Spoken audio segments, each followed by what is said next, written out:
Hey everyone, thank you for joining me today. We are going to be painting 3 beautiful Valentine's Day cards.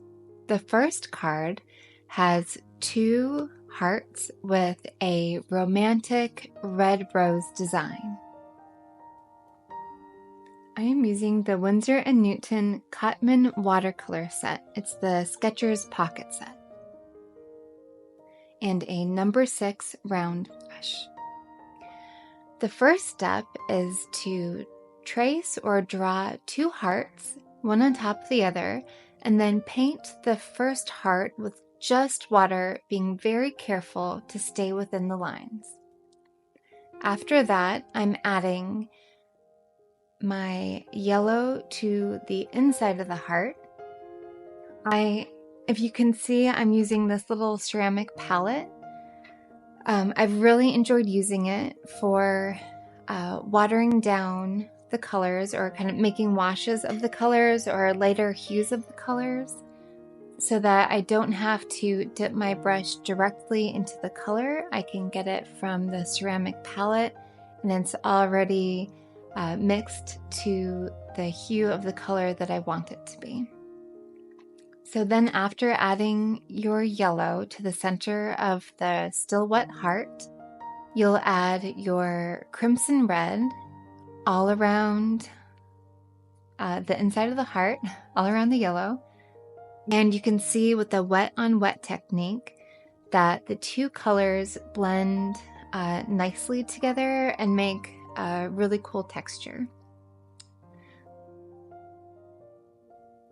After that, you'll take more of the crimson red and go around just on one side of it, if you would like to make it look a little bit more three-dimensional, give it a little bit more interest. With the second heart, I'm starting with the red. You can do it either way. You can start with the yellow or you can start with the red. After I've used just water to fill in the whole heart, being careful to stay within the pencil line, I do red around the outside and then yellow in the middle. And just like the top heart, I go back and getting the red right from the palette, so it hasn't been watered down at all. I go ahead and add that to the left-hand side. It kind of makes it look like if the sun was hitting the hearts, it would be shining on the right-hand side and the shadow would be more on the left-hand side. After your hearts are completely dry, you can start with the very interior petals of your rose. To do this, I used the very tip of my brush and made just little squiggle lines to represent those very inner petals. The farther out you go from the inside of your rose, the longer your lines, the wider your squiggles. Mine kind of look like maybe an M shape. So the fatter the M's get and the wider they get, the farther you get from the inside of your rose.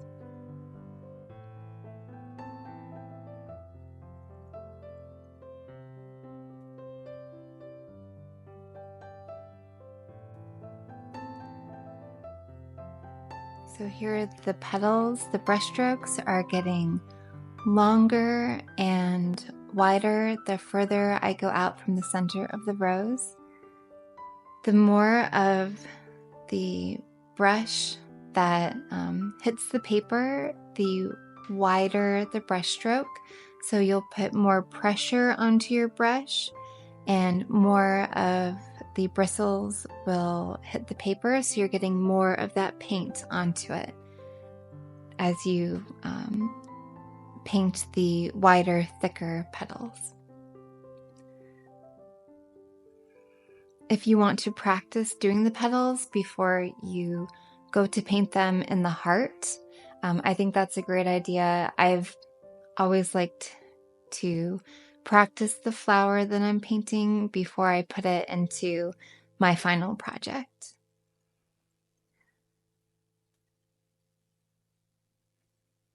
For the interior part of the rose, what I'm doing is I'm dabbing my brush into the paint directly and dabbing that back into the little tiny still wet petals on the rose. That way it's adding a little bit more darkness, a little bit more color to the rose. For the next rose, I'm starting it out the same way with the teeny tiny interior petals and then making sure they get bigger as they get farther away from the inside of the rose.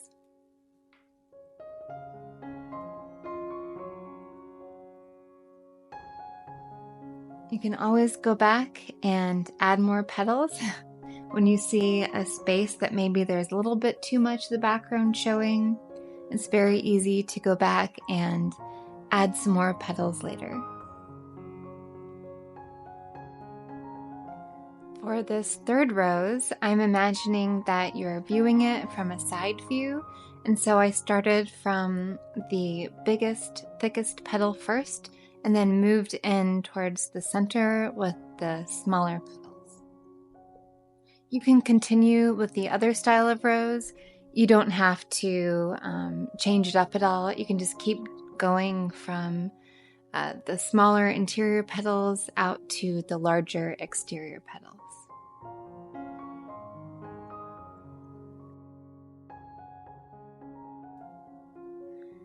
With this next heart, I'm starting the rose the same way, with the smaller petals in the center moving out to the larger, thicker petals as you go out from the center of the rose.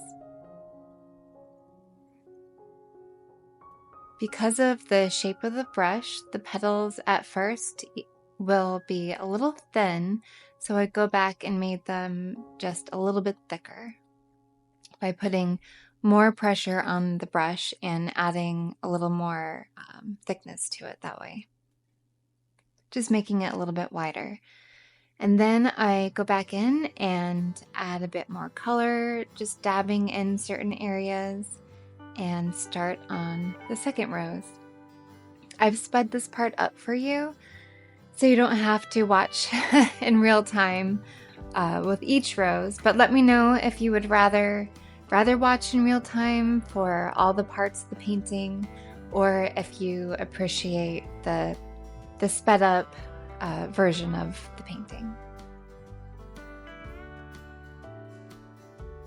For these roses, I'm doing them all in the same way, where I'm starting with the small center squiggles, small center petals, and moving out to the larger petals. For the sides of the rose, or for the sides of the heart, I'm painting in some large petals so it looks like there are other roses there being pictured, but you can just see the very largest petals of them. I'm adding just a few more petals into the first rose, as there was just a little bit too much negative space, a little too much blank space. And lastly, I'm adding the little tips of the rose leaves. I'm not worrying about the shape of the leaf so much. I just want a little pop of the green color, and the shape of them is just kind of a bit pointy on the top and a little wider on the bottom, so you get the feeling of a leaf, but I'm not trying to draw the whole leaf, just kind of the little bits of green you might see in a bouquet of roses. And I'm using the sap green. And you can use any green that you want, but the sap green is a warmer, kind of more of a yellow, a warmer green. I just think it goes well with these colors. And then at the very end, I'm adding little tiny squiggle details with my metallic paint pen. It's a gold metallic pen, and I just added it for a little bit of glitter at the end.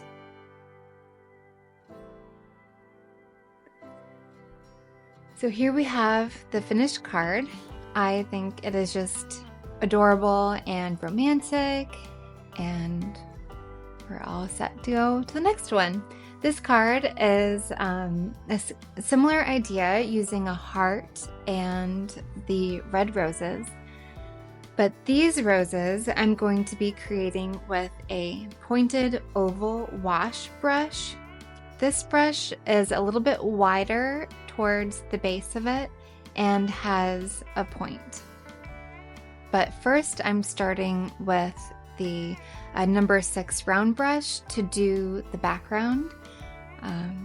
The oval wash brush would have been perfect to do the background for this. I just hadn't thought of it at the moment. Either brush is fine. Whatever brush you have will work. It just, the pointed oval wash brush is a new brush that I have, so I was excited to see what making, what kind of petals, what kind of roses you could make with it. So the first step was to just cover the whole background with a wash of the cadmium red, and then I added into it the cadmium yellow hue, and I did 3 spots of it on the bottom and 3 on the top. When it was completely dried, I did use a hairdryer.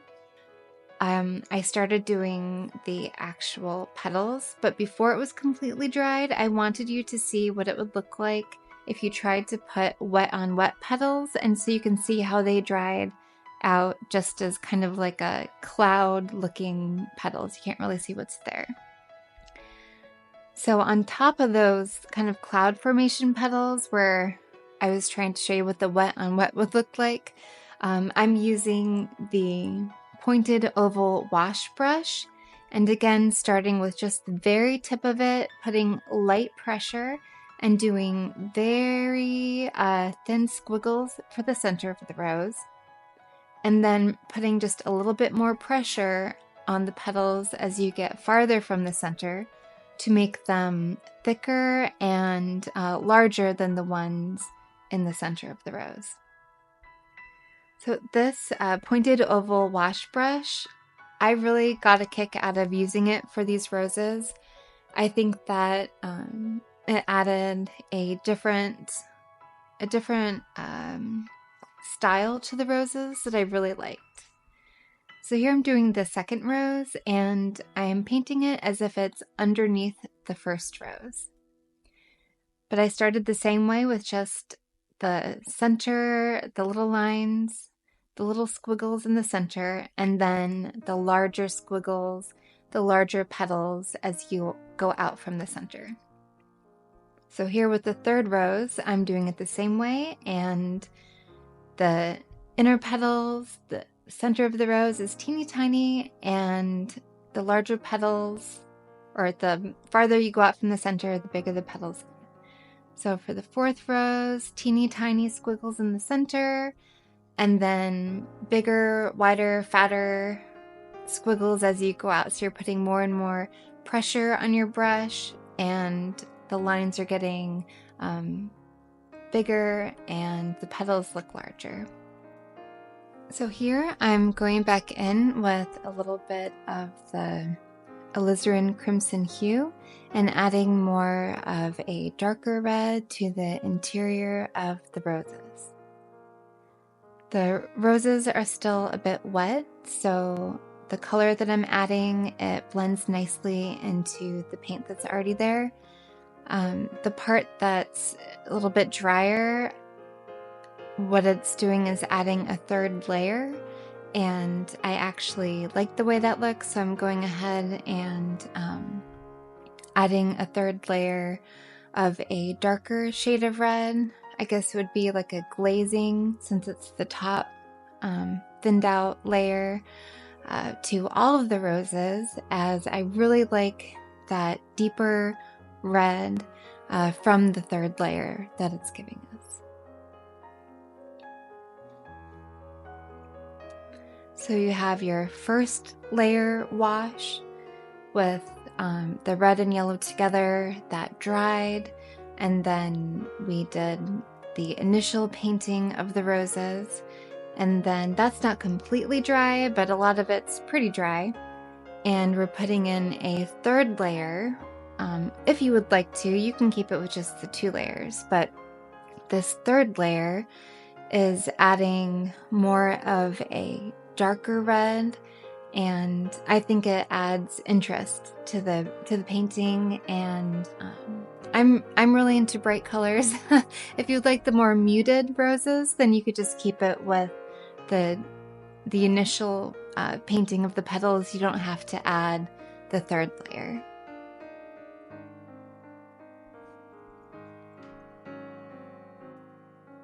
I do love the deeper, more intense red that it's giving though with that third layer. It is snowing outside. It has been unseasonably warm lately, but today we are having flurries of snow. And as I overlook my garden, I am so excited. It was just looking brown and drab and sad, but now with the snow on my evergreens and the snow on my deciduous flowers and bushes that were just kind of looking sad and forlorn, it's looking a bit like a winter wonderland out there. So it's cheering me up today. So for the last part of this card, again, I'm adding just the kind of like the tips of the rose leaves, where I'm not worried about actually painting the shape of a leaf. I just want to add a little bit of green to give you the idea or the feeling of a leaf. And for this one, I'm also using that warm sap green. I tried to place the leaves kind of evenly around the painting so that each section of the painting has a little green leaf.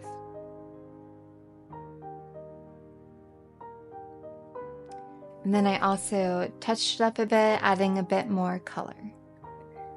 Now it's completely dry. I did use a hairdryer to make sure of that.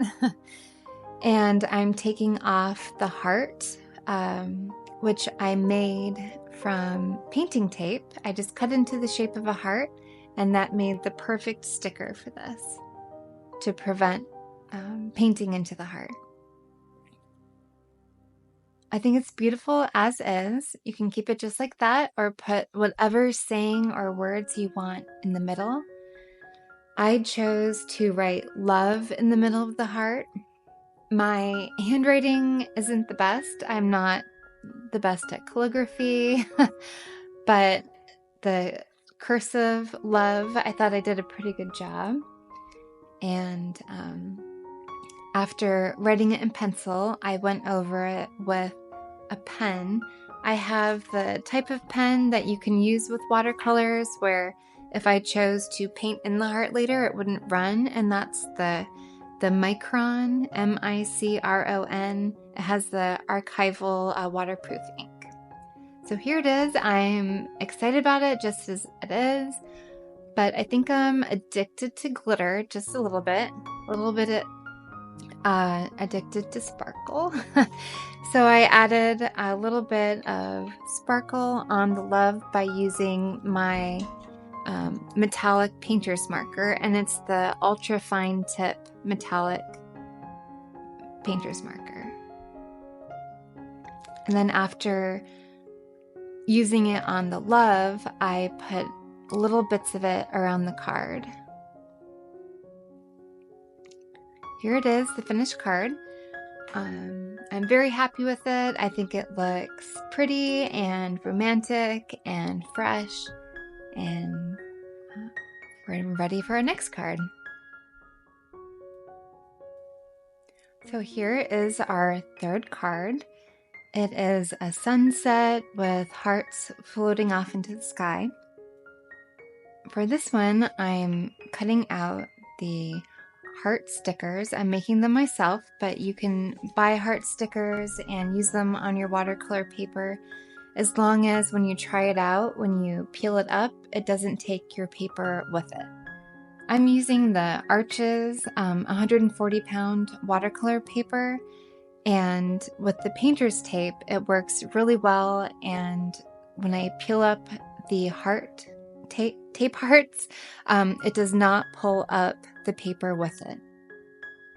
So what I did was I used baking paper, and I put my tape on top of that so that I can fold the tape in half and make symmetrical hearts. And it was just easier to cut them out that way.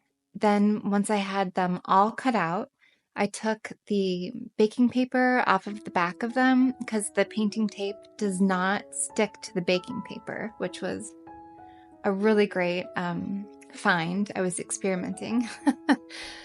So I was able to take the baking paper right off of the painter's tape without any problem and just fell right off, and then tape or stick the painter's tape right onto the paper.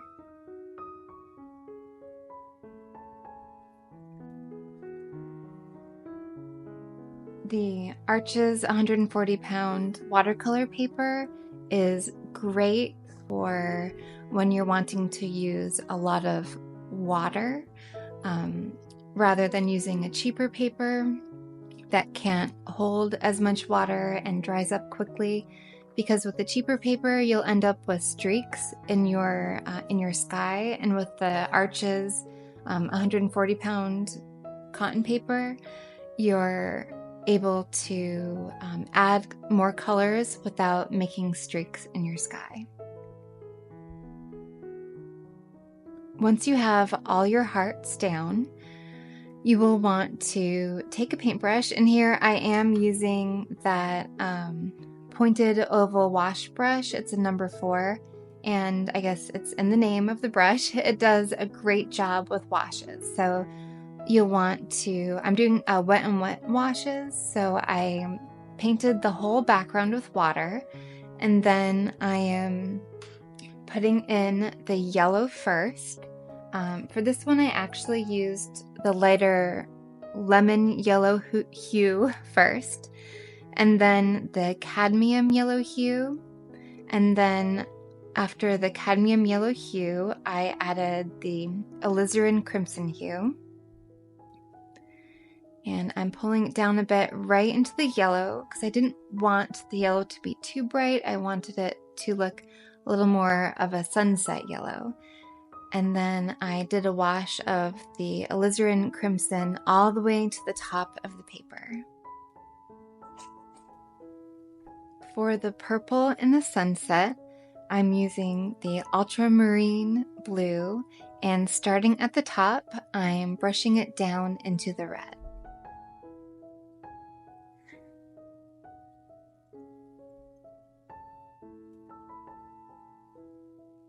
After brushing it down into the red, I did add a little bit of blue to my red wash, and that way it was still a red, but it was more of a violet red for the top. And then for the middle, I put in some red straight from the palette so that it was not watered down, to make a deeper, brighter red. And then I ended up adding a little bit more of the cadmium yellow as well to the bottom. Once it was completely dry, again, I used my hairdryer, I took off all of the painter's tape stickers, but make sure it's completely dry, otherwise you can get a little run into your heart. And I think it turned out beautifully. I was very happy with it. You can leave it just like that, or you can add letters to the hearts or little sayings to the hearts. Mine is on the smaller side, so I just put one letter in each heart, and it says, "I love you."